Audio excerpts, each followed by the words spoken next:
Bella stayed quietly in the bedroom, getting ready for the special moment. She dressed up beautifully, she fixed her hair, she smiled at herself in the mirror as she applied makeups on her face. She said gently, "Today, I will become Mrs. James." She smiled happily. In the living room, James had arranged everything. The chairs were neatly set, soft music played in the background, a few close friends and relatives were seated. Madame Priscilla sat quietly on the sofa, still thinking about what had happened at the bus stop. She had not seen Bella's face since she arrived. She did not know who James's fiancé was. She only knew she was waiting to meet her. James took a deep breath. He walked to the center of the living room. He looked at his mother. He looked at everyone present. Then he smiled. "Mama," he said proudly, "I want to introduce my queen to you, the love of my life, my future wife." He turned toward the bedroom door. "Bella, my love," he called loudly, "please come out. I am already kneeling with the ring. Will you marry me?" Everyone held their breath. James slowly went down on one knee. He brought out the ring. At that moment, the bedroom door opened. Bella stepped out. She looked beautiful. Her face was glowing. Her dress sparkled. Her eyes were filled with joy. She walked into the living room with a shy smile. Suddenly, Madame Priscilla's eyes widened. Her face changed. Her hands began to shake. She stood up immediately and shouted, "No!" Everyone was shocked. "No!" She cried again. "This is the lady who slapped me at the bus stop. She can never marry my son."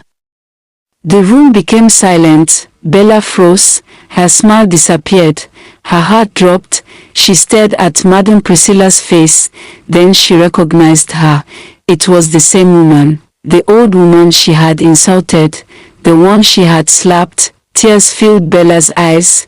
Without thinking, she dropped to her knees. "Mama, please forgive me," she cried. "I'm so sorry.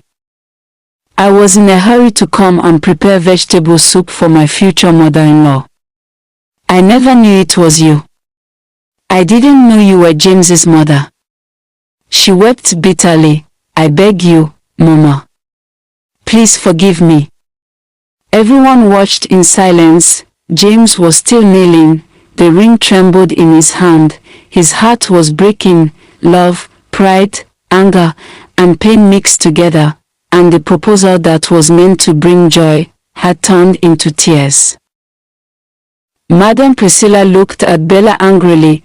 Her voice was loud and full of pain. "So this is how you shout at people outside?" she asked. "So this is how you treat strangers?" Bella burst into tears. She began to cry bitterly. "No, Mama. Please," she sobbed. "I'm not like that. I'm really not like that." She wiped her tears and continued, "Mama, I arrived at the bus stop more than 1 hour before you came. I waited and waited. No taxi came, no bus came.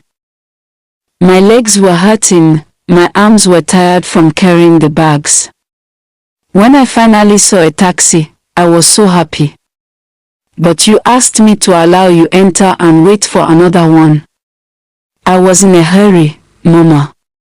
I was rushing to come and cook for my future mother-in-law.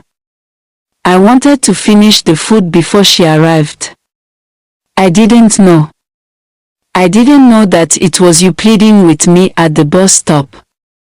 Her voice broke, tears rolled down her cheeks. "I never imagined you were James's mother. I never knew you were the one." She held Madame Priscilla's feet. "Mama, please forgive me. I'm so sorry. I beg you." The whole room was silent. Everyone watched. Some were already wiping their eyes. James looked at Bella, his heart breaking. He looked at his mother, praying silently. Would she forgive her, or would this mistake destroy their love forever?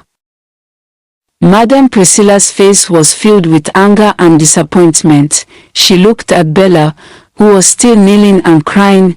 Then she turned sharply to James. Her voice rose. "James," she shouted, "you must not marry her."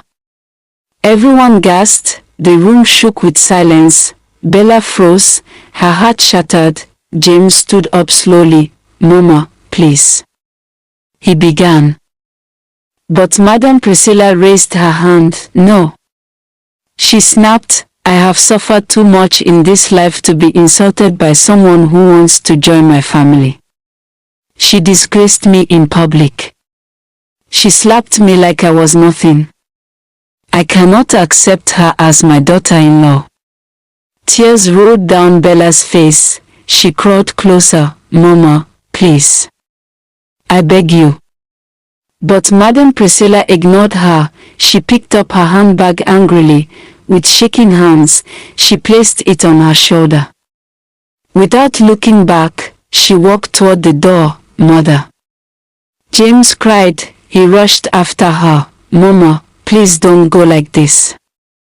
But she didn't stop. She walked out of the living room, out of the house, out of the compound. The gate closed loudly behind her. Bang! The sound echoed in everyone's heart. Bella collapsed on the floor. She covered her face and cried loudly, "My God! What have I done?" She sobbed. James stood there, confused and broken. The ring fell from his hand to the floor. It rolled slowly and stopped near Bella's feet. The proposal was over.